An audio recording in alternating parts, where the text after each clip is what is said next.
Hello everyone. Last session में हमने एक प्रॉब्लम की थी print numbers. Let's say number आपका 100 है तो 1 से लेकर 100 तक प्रिंट करना था। वो हमने वाइल लूप और फॉर लूप के हेल्प से किया था। यहाँ पे अब ये इस सेशन में जो प्रॉब्लम है वो है इवन नंबर्स और ऑड नंबर। लेट्स से आपको एक रेंज दे देते हैं, वो बोलते हैं कि 1 से लेकर 50 तक में जितने भी इवन नंबर्स हैं आपको प्रिंट करने हैं, या 1 से लेकर 50 तक में जितने ऑड नंबर्स हैं वो आपको प्रिंट करने हैं।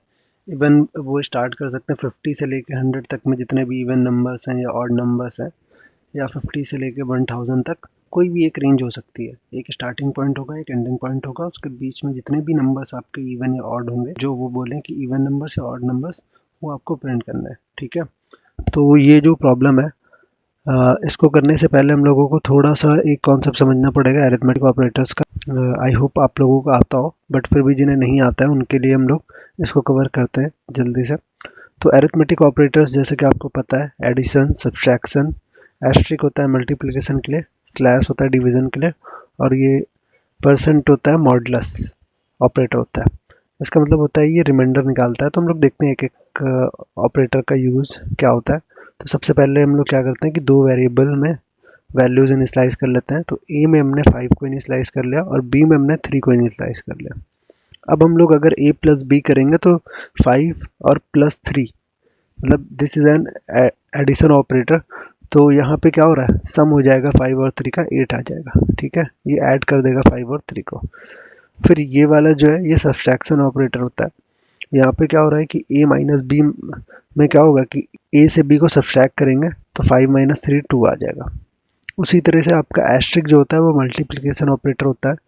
मीन्स आपको a से b को मल्टीप्लाई करोगे, जो आंसर आ रहा है क्या आएगा, 5 इंटू 3 इक्वल टू 15 होगा। तो ये हो गया आपका। उसी तरह से जो स्लैश है वो डिवीजन ऑपरेटर होगा। यहाँ पे क्या होगा कि a slash b means 5 divided by 3। ठीक है, तो 3 वन ज़ा 3, उसके बाद आपका दो रिमाइंडर बच रहा है और एक ही बार डिवाइड आप कर सकते हो। ठीक है, तो आपका जो डेसिमल वाला पार्ट है वो यहाँ पे नहीं आएगा, यहाँ पे सिर्फ इंटीजर पार्ट आएगा। इसको भी हम लोग कवर करेंगे आगे जाके, बट अभी के लिए आपको ये पता होना चाहिए कि यहाँ पे सिर्फ और सिर्फ इंटीजर पार्ट ही हम लोग कंसिडर करते हैं। तो 5 डिवाइडेड बाई 3 में क्या होगा कि 3 वन ज़ा 3। अब उसके बाद सिर्फ 2 रिमाइंडर बच रहा है, तो यहाँ पे आंसर 1 होगा। ठीक है, और ये जो परसेंटेज है ये मॉडुलस ऑपरेटर होता है। ये क्या करता है, ये हमें रिमाइंडर निकाल के देता है। जैसे कि 5 डिवाइडेड बाई 3 है तो 3 वन ज़ा 3, अब बचा क्या आपका, रिमाइंडर क्या बचा, 2। ठीक है, तो ये रिमाइंडर निकाल देता है। इसी तरह ये जो क्वेश्चन हमारा है इवन और ऑड नंबर का, वो मॉडुलस ऑपरेटर पे ही डिपेंड करेगा। तो मॉडुलस ऑपरेटर को और भी हम लोग डिफरेंट डिफरेंट वैल्यू से समझ लेते हैं। Let's say int a is equal to 10, int b is equal to 3।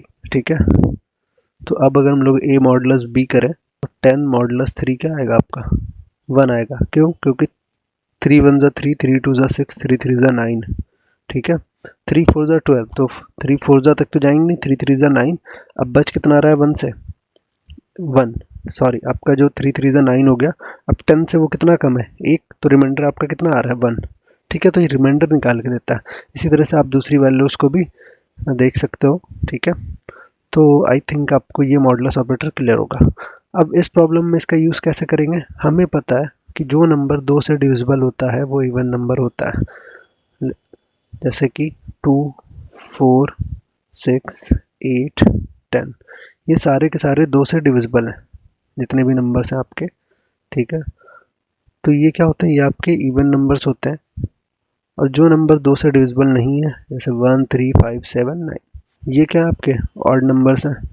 तो अगर आप इसमें देखोगे कि 2 को अगर आप 2 से डिवाइड करके देखो, ठीक है, 2 डिवाइड बाई 2, तो मॉडुलस जो है आपका 2 मॉडुलस 2 आप चेक कर लो या तो। ठीक है, तो आपका रिमाइंडर क्या आएगा, 0 ही आएगा यहाँ पे। उसी तरह से 4 मॉडुलस 2 आप करके देख लो, आपका रिमाइंडर क्या आना चाहिए, 0 ही आएगा। ठीक है, 6 मॉडुलस 2 करोगे, आपका रिमाइंडर यहाँ पे भी 0 ही आएगा। ठीक है, क्योंकि 2 वन ज़ा 2, रिमाइंडर 0, 2 टू ज़ा 4, रिमाइंडर 0, 2 3 ज़ा 6, रिमाइंडर 0। तो इससे हमें ये समझ में आ रहा है कि जितने भी इवन नंबर्स हैं, अगर हम लोग उनका मॉडुलस 2 से निकालें तो इक्वल टू 0 ही आएगा, क्योंकि रिमाइंडर 0 ही होगा। इवन नंबर्स सारे के सारे 2 से कम्प्लीटली डिविजिबल होंगे। और ऑड नंबर्स की बात करें तो उनका मॉडुलस क्या आएगा आपका, 1 आएगा। जैसे कि 1 मॉडुलस 2 अगर आप करो तो 2 1 जा 2 हो ही नहीं पाएगा, बच कितना रहा है आपका 1, तो यहाँ पे 1 आ जाएगा। उसी तरह 3 मॉडुलस 2 करोगे आप तो 2 1 जा 2 तो हो गया, बट 2 2 जा 4 नहीं हो पा रहा है, और 2 से कितना बड़ा है 3 आपका 1, ठीक है, तो आपका रिमाइंडर 1 आ जाएगा यहाँ पे। उसी तरह 5 मॉडुलस 2 अगर आप करोगे तो 2 2 जा 4, कंप्लीटली डिविजिबल है नहीं 5, क्योंकि 2 3 जा 6 जा रहा है, 5 तो हो ही नहीं रहा है, तो 4 से 5 कितना बड़ा है 1, तो मॉडुलस आपका 1। तो यहाँ से एक बात आपको क्लियर हो गई कि अगर आपका नंबर इवन है तो उसका 2 से मॉडुलस 0 होगा, और अगर आपका नंबर ऑड है तो उसका 2 से मॉडुलस क्या होगा 1 होगा, ठीक है। तो यही कंडीशन में यहाँ पे लगानी है बस, और आप प्रिंट कर लोगे क्या आपके इवन नंबर्स और ऑड नंबर्स, कोई प्रॉब्लम नहीं है। तो अगर हम लोग इस प्रॉब्लम की बात करें कि print all even numbers from 1 to 50, तो हमें रेंज पता है 1 से लेकर 50 तक जाना है, तो अब हमें पता है नंबर ऑफ इटरेशंस फिक्स है हमारे, तो हम लोग यहाँ पे फॉर लूप यूज़ कर सकते हैं, इवन वाइल लूप की हेल्प से भी कर सकते हैं। तो ये हमने जब हम लोग लूप्स पढ़ रहे थे तो भी हम लोग ने देखा था कि आपको कौन सा लूप यूज़ करना है, वो आप यहाँ से देख सकते हो कि नंबर ऑफ आइट्रेशंस अगर आपके फिक्स है तो आप क्या करो फॉर लूप यूज़ कर लो, अदरवाइज आप वाइल लूप यूज़ कर लो, ठीक है। तो फॉर लूप में सबसे पहले आपको क्या करना है, स्टार्टिंग नंबर दे देना, कहाँ से 1 से, और जाना कहाँ तक 50 तक, तो इंट आई इक्वल टू 1, जाना कहाँ तक 50 तक, तो int I less than equal to 50। Condition आपकी कहाँ तक जाएगी कि आई 1 से स्टार्ट हो और 50 से छोटा हो या 50 के बराबर, उससे ज़्यादा नहीं होना चाहिए, और आई प्लस प्लस कर लो आप, ठीक है। अब आपको 1 से लेकर 50 तक के सिर्फ इवन नंबर प्रिंट कराने हैं, तो वो चेक करने के लिए आप क्या करोगे, इफ क्या कर दो आप, नंबर इवन है या नहीं वो कैसे चेक करोगे, तो आई में 1 से लेकर 50 तक ये लूप चलेगा 50 टाइम्स। फर्स्ट टाइम आई की वैल्यू 1 होगी, फिर 2 होगी, 3 होगी, 4 होगी, 5 होगी, 6 होगी। तो हमें प्रिंट कब कराना है, जब आई की वैल्यू 1 है तब नहीं कराना है, जब 2 है तब प्रिंट करा देना है, जब 3 है तब नहीं कराना है, जब 4 है तब प्रिंट कराना है, 5 है तो नहीं कराना है, 6 है तो प्रिंट कराना है। मतलब जितने भी ऑड नंबर्स है उनको प्रिंट नहीं कराना है, जितने इवन नंबर्स होंगे उनको प्रिंट कराना है। तो हम लोग यहाँ पे कंडीशन लगा देंगे कि आई मॉडुलस 2 अगर आपका क्या हो, इक्वल टू 0 हो, तब आप आई को प्रिंट करा दो, अदरवाइज आप कुछ ना करो, आगे बढ़ जाओ बस। ये करना है आपको, और आपके क्या होंगे, जितने भी इवन नंबर्स होंगे वो प्रिंट हो जाएंगे। इसको हम लोग कोड करके भी देख लेते हैं, ठीक है। ये इसको हम लोग यहाँ पे कॉपी करते हैं, सेव करते हैं, और अब कंपाइल करते हैं, जावा सी abc डॉट जावा, जावा abc।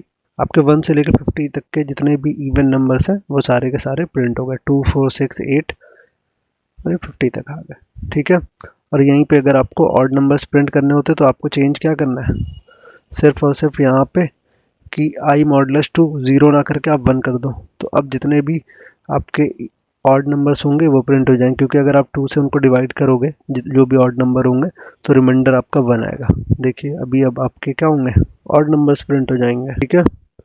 और यही अगर हम बोलें कि 1 से लेके 100, तो आप यहाँ पे आई की जगह आई लेस देन इक्वल टू 50 की जगह पे आप क्या करोगे, आई लेस देन इक्वल टू 100 कर दोगे, ठीक है। और हम बोले आप 50 से 100, तो आप आई को स्टार्ट 50 से करोगे, ठीक है, 50 से लेके 100 तक।